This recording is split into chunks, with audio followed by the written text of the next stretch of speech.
자녀가 집을 떠난 후 문득 이런 생각이 드셨나요? 내가 좋은 부모였을까? 많은 분들이 이 질문 앞에서 눈물을 흘립니다. 오늘 이 아쉬움과 후회를 어떻게 다뤄야 하는지, 그리고 지금부터라도 어떻게 더 좋은 관계를 만들 수 있는지 낱낱이 알려드리겠습니다. 심장이 먹먹해질 수도 있으니 각오하세요. 자녀가 독립하고 나면 집이 텅 빈 것처럼 느껴지죠. 아침에 일어나도 챙겨줄 사람이 없고 저녁에 퇴근해도 반겨줄 사람이 없습니다. 이걸 빈둥지 증후군이라고 부릅니다.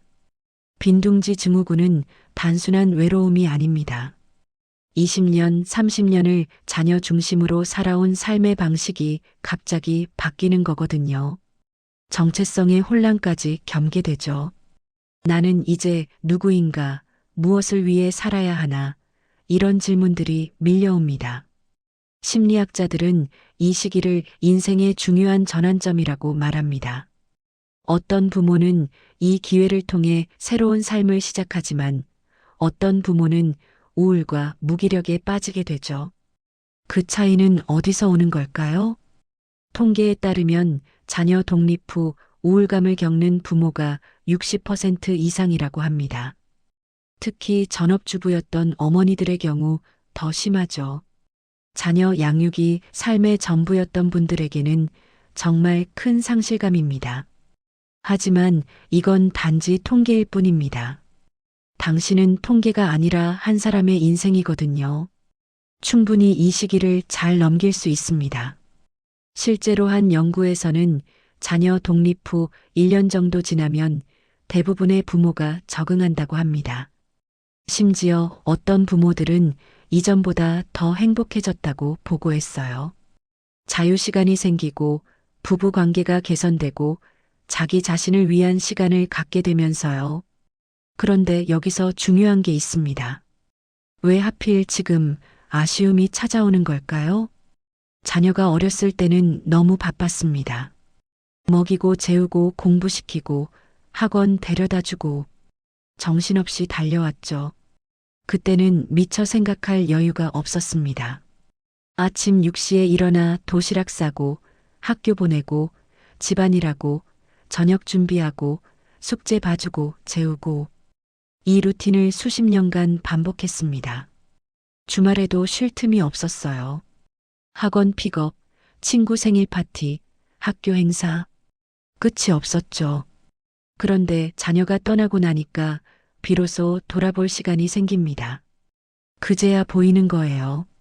아이와 진짜 대화를 나눈 적이 얼마나 되는지, 함께 여행을 간 적이 몇 번이나 되는지, 더 놀아줄 걸, 더 안아줄 걸, 더 많이 사랑한다고 말할 걸. 이런 후회가 밀려오는 겁니다. 시간은 이미 지나갔는데 말이죠. 한 어머니는 이렇게 말씀하시더라고요. 딸아이가 초등학교 때 같이 요리하자고 했는데 설거지가 귀찮아서 안 된다고 했대요. 지금 생각하면 그게 너무 후회된다고 합니다. 그때 함께 했더라면 얼마나 좋은 추억이 됐을까요?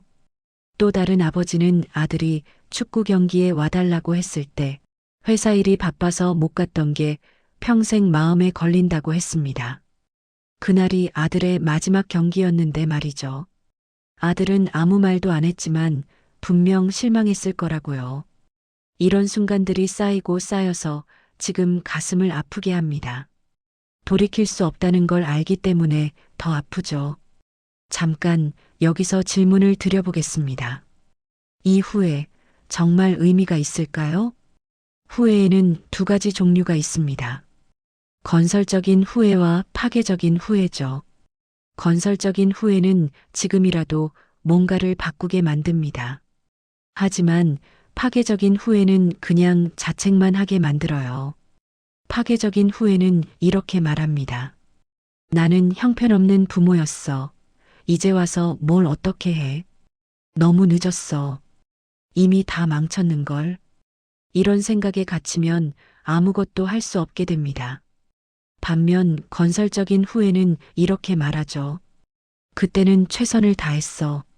지금 깨달은 게 있으니 앞으로는 다르게 할 수 있어. 아직 늦지 않았어. 이런 마인드셋이 변화를 만들어냅니다. 자녀가 이미 독립했다고 해서 관계가 끝난 게 아닙니다. 지금이라도 새로운 관계를 만들 수 있거든요. 과거를 바꿀 수는 없지만 미래는 바꿀 수 있습니다. 실제로 많은 부모님들이 자녀 독립 후에 오히려 더 좋은 관계를 만들었습니다. 어떻게 가능했을까요? 관계의 방식을 바꿨기 때문입니다. 자녀가 어렸을 때는 부모가 일방적으로 가르치는 관계였죠. 이렇게 해라, 저렇게 하지 마라. 명령과 지시의 관계였습니다. 부모는 권위자였고 자녀는 따르는 사람이었어요.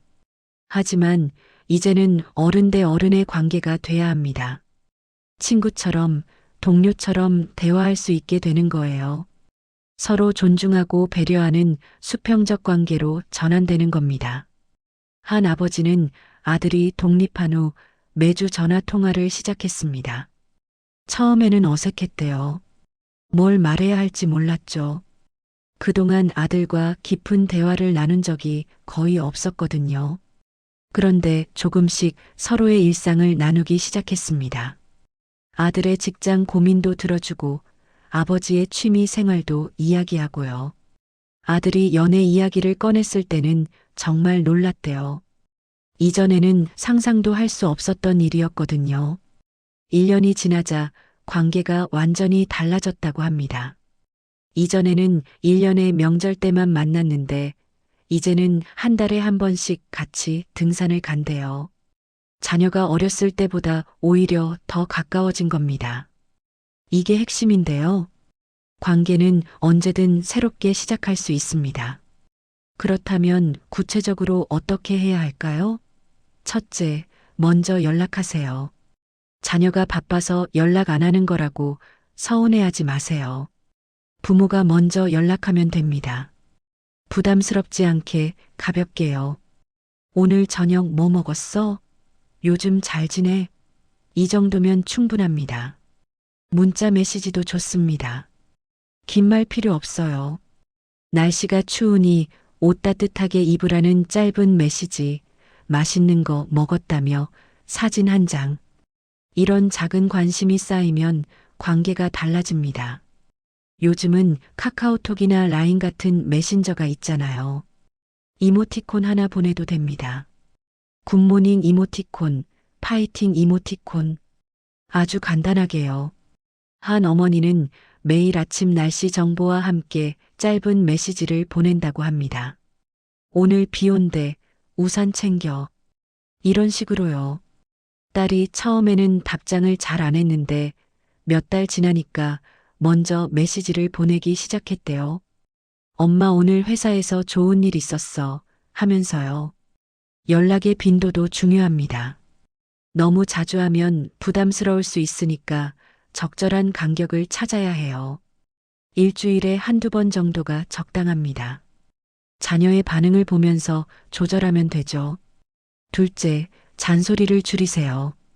이게 진짜 중요합니다. 언제 결혼할 거야? 돈은 모으고 있어.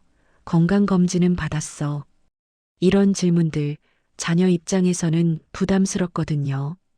걱정되는 마음은 이해합니다. 하지만 표현 방식을 바꿔야 해요. 명령이나 잔소리 대신 존중을 보여주세요.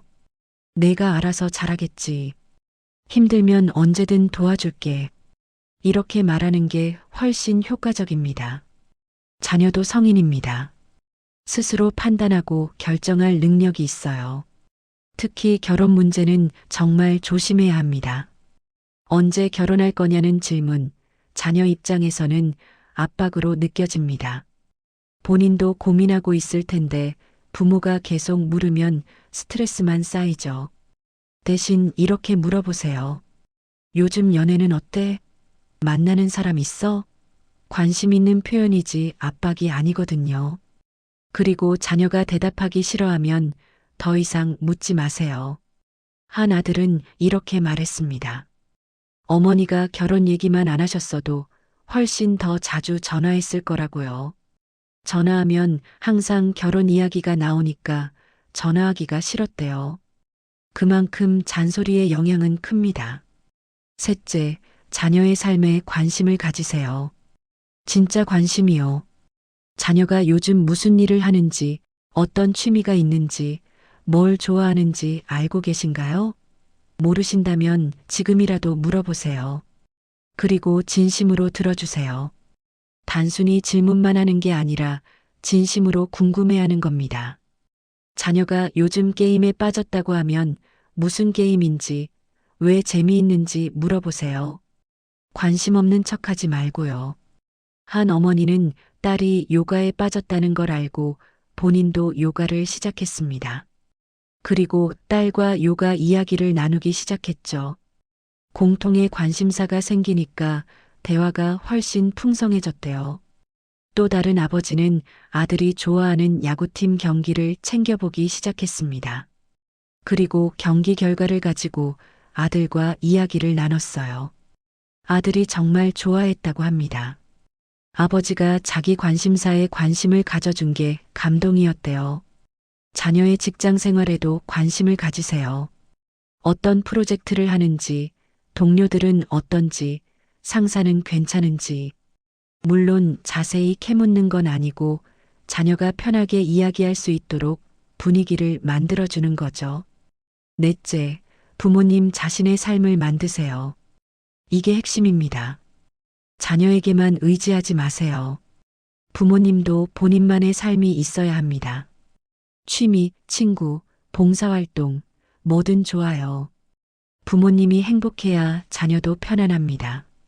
자녀는 부모가 자기 때문에 불행해한다고 느끼면 죄책감을 갖게 됩니다. 그러면 오히려 연락을 피하게 되죠. 반대로 부모가 행복하게 잘 지내면 자녀도 안심하고 더 자주 연락합니다. 실제로 한 연구에 따르면 본인의 삶에 만족하는 부모일수록 성인 자녀와의 관계도 좋다고 합니다. 서로 의존하는 관계가 아니라 독립적인 개인으로서 만나는 거죠. 어떤 취미를 가져볼까요? 등산, 수영, 요가, 그림 그리기, 악기 연주, 사진, 원예. 선택지는 무궁무진합니다. 평소에 하고 싶었던 걸 지금 시작해 보세요. 한 어머니는 60세에 수채화를 시작했습니다. 처음에는 서툴렀지만 1년 후에는 전시회에 출품할 정도가 됐대요. 그 과정에서 화실 친구들도 사귀고 삶이 완전히 달라졌다고 합니다. 봉사활동도 좋은 선택입니다. 도서관 봉사, 복지관 봉사, 동물 보호소 봉사. 남을 돕는 일은 자신도 행복하게 만듭니다. 삶의 의미를 찾을 수 있거든요. 다섯째, 작은 만남을 자주 만드세요. 명절 같은 큰 행사만 기다리지 마세요. 그보다는 작은 만남을 자주 갖는 게 낫습니다. 한 달에 한 번 같이 밥 먹기, 2달에 한 번 영화 보기. 이런 가벼운 약속들이요. 부담 없는 만남이 좋습니다. 무조건 집에 와서 밥 먹어야 한다거나 하루 종일 함께 있어야 한다는 식으로 하면 자녀가 부담스러워해요. 한두 시간 같이 커피 마시는 것만으로도 충분합니다. 만남의 형식도 다양하게 해보세요.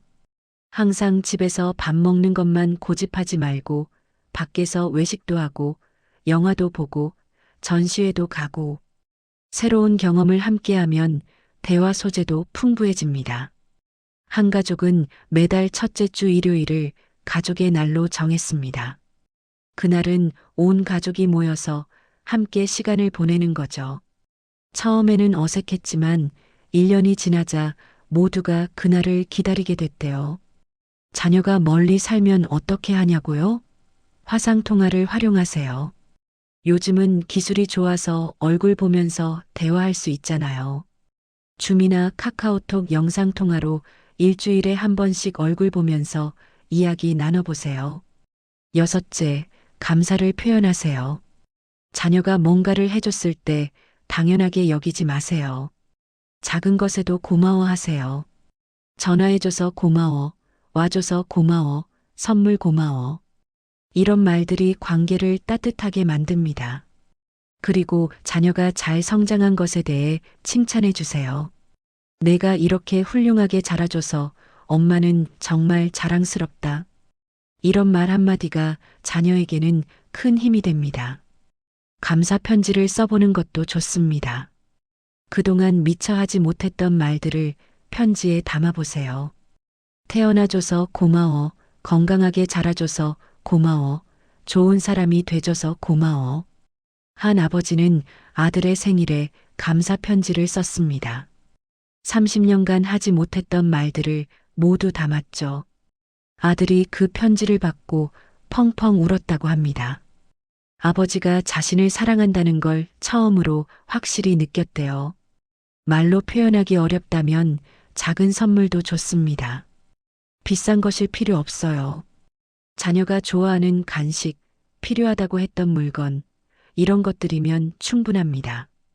마음을 전하는 게 중요하거든요. 7째, 자녀의 의견을 존중하세요. 자녀가 부모와 다른 생각을 가질 수 있습니다. 정치적 견해, 종교적 신념, 삶의 방식. 다를 수 있어요. 그걸 인정하고 존중하세요. 자녀가 채식주의자가 됐다고 해서 설득하려 들지 마세요. 결혼을 안 하겠다고 해도 강요하지 마세요. 자녀의 선택을 믿어주는 겁니다. 그게 진짜 사랑이거든요. 물론 걱정되는 마음은 이해합니다. 하지만 자녀도 어른입니다. 자기 인생에 대한 책임을 질 수 있어요. 부모가 할 수 있는 건 조언까지입니다. 결정은 자녀의 몫이죠. 한 어머니는 딸이 안정적인 직장을 그만두고 프리랜서가 되겠다고 했을 때 걱정이 많았습니다. 하지만 딸의 결정을 존중했죠. 그리고 힘들 때 언제든 도와주겠다고 했습니다. 지금 딸은 프리랜서로 성공해서 어머니보다 더 많이 법니다. 8째, 과거의 실수를 인정하세요. 부모도 사람입니다. 실수할 수 있어요. 그동안 잘못한 게 있다면 솔직하게 인정하고 사과하세요. 그때는 내가 미처 몰랐다. 미안하다. 이렇게요. 사과는 관계를 회복시킵니다. 많은 자녀들이 부모의 진심 어린 사과를 기다리고 있습니다. 부모가 먼저 마음을 열면 자녀도 마음을 엽니다. 한 아버지는 아들에게 사과했습니다. 어렸을 때 너무 엄격하게 키워서 미안하다고요. 그때는 그게 최선이라고 생각했지만 지금 생각하면 아들에게 상처를 준 것 같다고 했습니다. 아들이 울면서 아버지를 안았대요. 수십 년 묵은 응어리가 풀린 순간이었습니다. 마지막으로 과거를 용서하세요. 자기 자신을요. 완벽한 부모는 없습니다. 누구나 실수하고 후회하죠. 하지만 그때 최선을 다했다는 것도 사실입니다. 당시의 상황, 여건, 지식으로는 그게 최선이었을 거예요. 자책은 이제 그만하셔도 됩니다. 과거는 바꿀 수 없지만 지금 이 순간부터는 바꿀 수 있거든요. 오늘부터 조금씩 다르게 해보세요. 자기 용서는 쉽지 않습니다. 하지만 필요한 과정이에요. 자신을 용서해야 앞으로 나아갈 수 있습니다. 과거에 갇혀 있으면 현재를 살 수 없거든요. 명상이나 상담이 도움이 될 수 있습니다. 전문가와 이야기하면서 마음의 짐을 내려놓는 거죠. 혼자 끙끙 앓지 말고 도움을 요청하세요. 한 어머니는 심리 상담을 받았습니다. 상담사가 이렇게 말했대요. 당신은 그때 최선을 다했습니다. 이제 자신을 용서할 때가 됐어요. 그 말을 듣고 펑펑 울었다고 합니다. 수년간의 자책에서 벗어날 수 있었죠. 잠깐 여기서 한 가지 더 알려드릴게요. 자녀와의 관계를 개선하는데 시간이 걸립니다. 하루아침에 바뀌지 않아요. 인내심을 가지고 꾸준히 노력해야 합니다. 처음에는 자녀가 경계할 수도 있습니다. 갑자기 왜 이러시나 싶어서요. 당연합니다. 오랫동안 익숙했던 관계 패턴이 바뀌는 거니까요. 시간을 주세요. 몇 달, 어쩌면 1년 정도는 걸릴 수 있습니다. 그래도 포기하지 마세요. 조금씩 변화가 보일 겁니다. 자녀가 먼저 연락하기 시작하고 대화가 길어지고 만남이 잦아지는 걸 느끼게 될 거예요. 그 과정에서 좌절할 수도 있습니다. 노력하는데 자녀가 반응이 없으면 속상하죠. 하지만 계속하세요. 진심은 통합니다. 시간이 걸리더라도 반드시 전해집니다. 자, 정리해 드리겠습니다. 자녀 독립 후 찾아오는 아쉬움은 자연스러운 감정입니다. 빈둥지 증후군도 시간이 지나면 나아집니다. 중요한 건 과거에 갇히지 않고 지금부터 새로운 관계를 만드는 거예요. 오늘 알려드린 9가지 방법을 다시 한번 말씀드릴게요. 먼저 연락하고 잔소리를 줄이고 진심으로 관심을 가지세요. 그리고 부모님 자신의 삶도 챙기세요. 작은 만남을 자주 만들고 감사를 표현하고 자녀의 의견을 존중하세요. 과거의 실수를 인정하고 자기 자신을 용서하세요. 그리고 인내심을 가지고 꾸준히 노력하세요. 늦었다고 생각할 때가 가장 빠를 때입니다. 오늘, 지금 이 순간부터 시작하세요. 자녀와의 새로운 관계, 지금부터 만들어갈 수 있습니다. 당신은 이미 충분히 좋은 부모였습니다. 자녀를 여기까지 키워냈잖아요.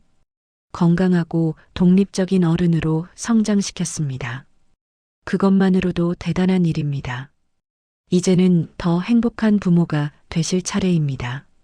자녀와 새로운 방식으로 관계를 맺으면서 동시에 자신의 삶도 즐기세요. 둘 다 가능합니다. 아니, 둘 다 해야 합니다. 마지막으로 한 가지만 더 말씀드릴게요. 자녀는 부모의 행복을 원합니다.